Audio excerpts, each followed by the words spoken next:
What is going on, guys? Hey, I wanted to come to you this afternoon and bring you some Jesse Lee. And he is interviewing Van Hall. And for you guys who don't know who Van Hall is a YouTuber with quite a large following on the LFR Family. And I think he's got 634,000 subscribers as of last I saw. But yeah, he's an interesting guy. He's both of them are. I like both of them.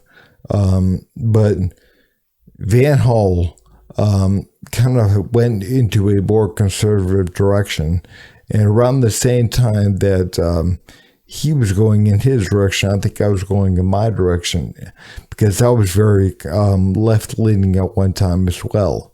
And so it was interesting. I found his videos to be helpful. I really did. But hey guys, if you would, please like and subscribe and let me know how I'm doing in the comments. Even if you hate my stuff, let me know. Even if you hate me, you hate Jesse, you hate, whatever, leave it down below. I know you can't help it. I know you're just got the evil going through you. And we still love you. But yeah, leave a comment down below. Let me know. All right, guys. Thanks. I have a YouTube channel, ministry. What is that about? I call it a ministry because the way that I do my videos is I try to understand everybody's plight from all sides. I don't give anyone a pass. Right. Just like I'm not giving my parents a pass right now. But I do understand that people go through their own sugar, honey, iced tea. But something that I realize, and something that you probably know as well, from the emails you get, the stuff that people go through, man, and how they open up to you in emails and DMs, it blows your mind. You think that you're having a bad day until you read their messages, and then you got to talk to them. You got to talk them off of a ledge. Some of the people probably even told you, Jesse Lee Peterson, you prevented me from committing suicide. You're like, whoa. And that right there tells me that, you know what, I might not be doing exactly what I wanted to do or I saw myself doing when I was younger, but I do realize that God has instilled things in me that I'm able to give back to people all over the world, especially white people. I never thought that I would be friends with white people. Never. Is that true? Ever. And why not? Because I never saw him in our community. Never. Unless we went on a field trip downtown Washington, D.C. That's the only time we saw white people. Wow. Didn't see white people for months and months and months and months. Man, it's crazy. I've been thinking, again, I grew up in the South. I grew up part of the time in Atlanta or outside of Atlanta, and part of the time in upstate South Carolina. So I remember seeing black people pretty much all my life, everywhere. So it's weird to me to think that you didn't, you grew up in an area, in a neighborhood where there wasn't many white people. It's weird to me. It's interesting. Months and months and months. What year were you born in? 1920? 78. Really? Yeah, I'm right there with you, man. I'm 77. And growing up, you did not see white people in your neighborhood? Not at all. It's horrible. Not at all. It's horrible. As a matter of That's fact, crazy. I had one white classmate by the name of Jeremiah Mills when I was in the second grade, and I ended up bullying him just for fun. I mean, because I was ignorant as hell, and I'm still ignorant, but controlled ignorance. Controlled ignorance, man. Yeah. And you're right. I compliment people as well from around the world, and I noticed that everybody it's the same cause and effect for everybody. The situation may be a little different, but it's the same cause. And the way to overcome it is you must forgive, because God said that we all human beings have sinned, and that we all must be born again. So every human being, no matter what color, what language, how old or how young, you're born through the woman. And so all who are born of the flesh must be born of the Spirit of God. And the only way you're going to do that is that you got to see that you're wrong for having anger and know that just as you can't help yourself, your parents could not help themselves. And so when you go and forgive your mother and your father, God will forgive you, because you can't love God and resent your earthly father, because all men, whether they're beta or not, Beta. all men represent God. They are sons of God. They've just been turned away from the earthly father. But when you forgive your earthly father and mother, God will forgive you, and that's when life begins. Yeah, it was crazy, man. I got to separate for a second. I've heard that so many times in the last so many years. I started hearing that from a mentor of mine that was telling me back a few years back, more than a few years ago now. It's been several years, but he was like, Eric, man, you gotta forgive your mother. You don't have to accept what she's doing is right, and you don't have to accept what she did was right. But the anger is blocking you from living your life properly, being happy, fulfilling what you need to fulfill. It's stopping you. And man, you gotta let go of that. You gotta write down, or get a journal, write in a journal every day, I forgive you, I forgive you, I forgive you. Just put everything out, get everything down, get everything out of your heart, get everything out of your mind, and just forgive, and then work on your father. Forgive your father. He didn't know what he was doing either. They did the best they could. So I definitely think Jesse's message with forgiving your parents is definitely something we need to follow. All the spirit of the devil in the mind and in the feelings and emotion will be taken away from you and replaced with perfect peace, and you will start to deal with life in a perfect way. But you got to forgive in order to enter into the kingdom of heaven within. You're trying to make me cry, brother. No. What do you think about that? I think that everything you just now said is spot on. Yeah.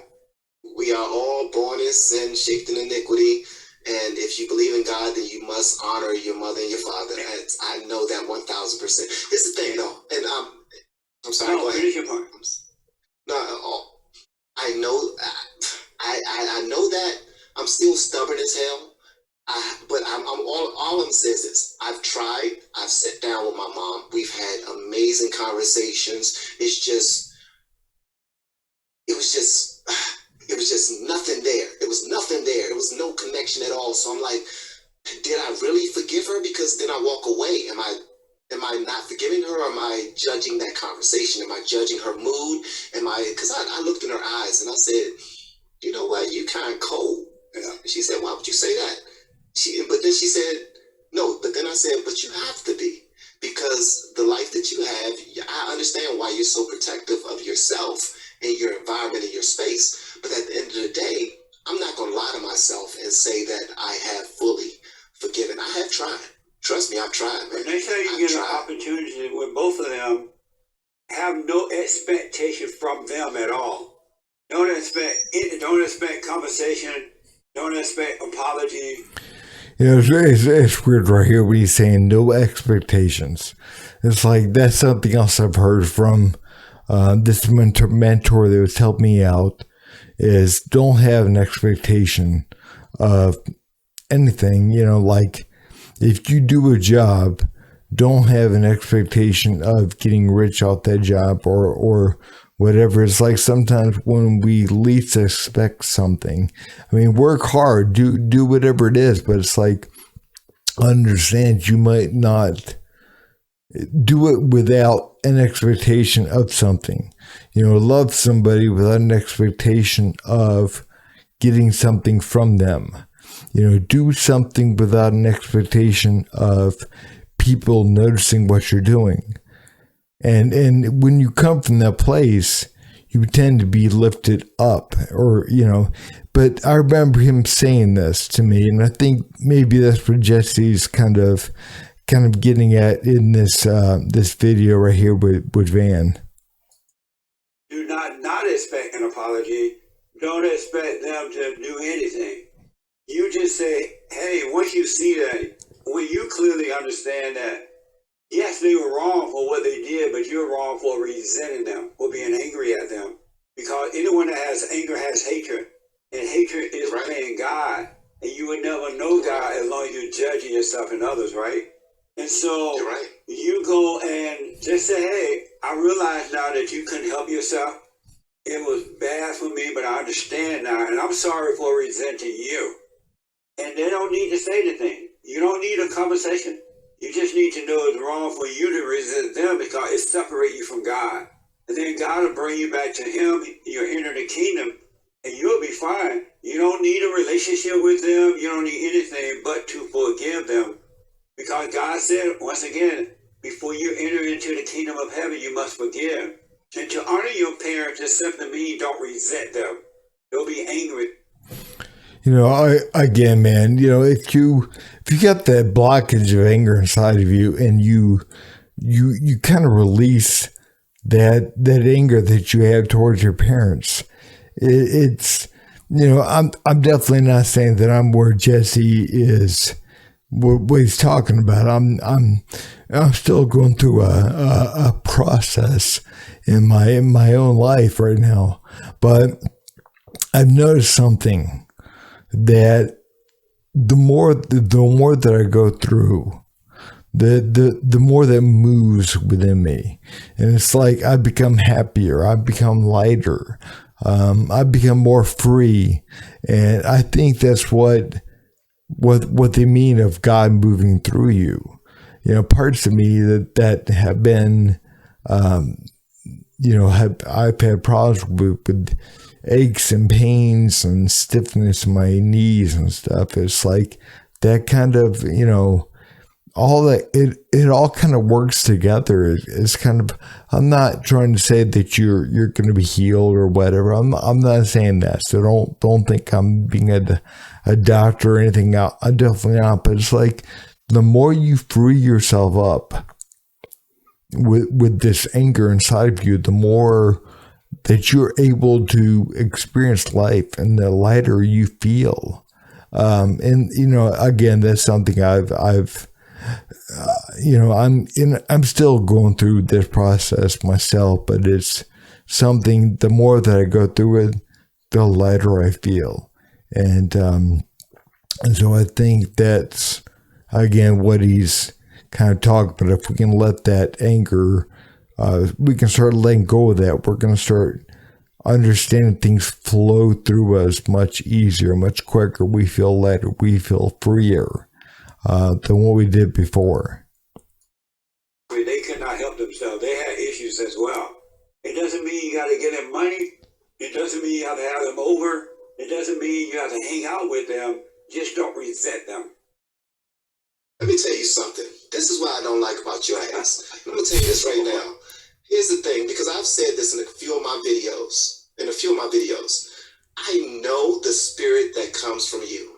I can see this, like this right here. How come you don't show everybody this, Jesse Lee Peterson? I do. You don't. You do not. Give me an example of me not showing that. Well, you be pissing people off. But I don't be trying to. I'm not trying to. Whenever you talk to someone who you know represents Black Lives Matter, and you tell them you know that they are run by a bunch of fat black lesbians, radical lesbians. Do you know what that does to somebody? Rather than they're crazy. You know that, right? Come on, man. You know that. I do know that, but I'm trying to get the point off. These people are radical people. They admitted to being trained to be Marxist people. Yep. And so they're in it for the money and the so-called perceived power. And so I just want the people who follow this kind of evil, I just want them to realize that they're following the devil, and it's not going to work out very well. Well, they're doing that because they chose to do it as a adults, and they don't give a damn about going through the pearly gates. Right. That's not even on their radar at all. But I used to be a part of an organization like that as well, called Positive Comedic Visions. Yeah, this up I want to say too, guys, is, you know, even though I don't know these gentlemen, I don't know them personally, I feel that there's a kind of a family on YouTube in a way. And you get to see there are people out there, no matter what their age, no matter what their race, no matter what, that are like you. And you realize there are more people that are like you that you agree with, and they have similar viewpoints and are going through similar things. They're different, but they're similar at the same time as you are. And you know, it's, you know, I was in a men's group a while back, and I enjoyed being in the men's group. I really did. But they were guys in my age group, maybe a little bit older. I think I was the youngest one in there. But you know, they were all white guys, but I have more in common.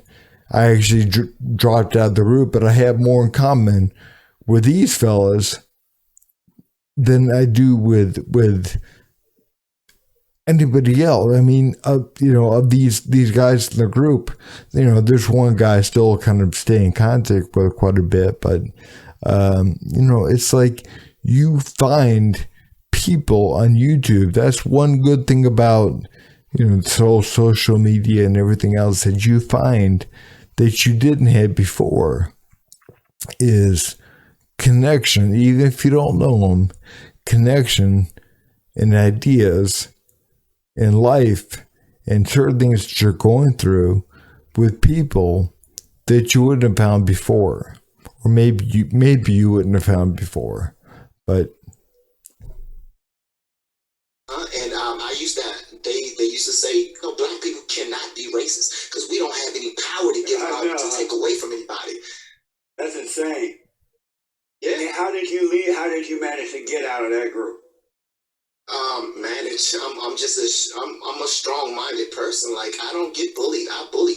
Like, I've been that way a long time. And if I realize that the group is bullshit on AIC, guess what? I'm out. And when I was talking to my wife, right, and I'm in these meetings, and all they're talking about is white Jesus ain't do nothing to you. It's about our ancestors. I'm like, okay, y'all kiss my ass now. I'm out. You know what I mean? The food was good. We had some good curry.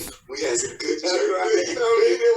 And they used to have everything smell like incense and all that other, selling little natural organic soaps and stuff like that. But other than that, man, I'm like, I know what God has done for me. I look at God every single day through my wife. I look at God every single day through my children, through my health, through my living, through my house. Like, come on, I didn't know a homeowner in my family until my wife and I started buying homes. Like, yeah, man. And so, have God forgiven you for all the things you've done? I don't know. God never told me if He forgive me yet.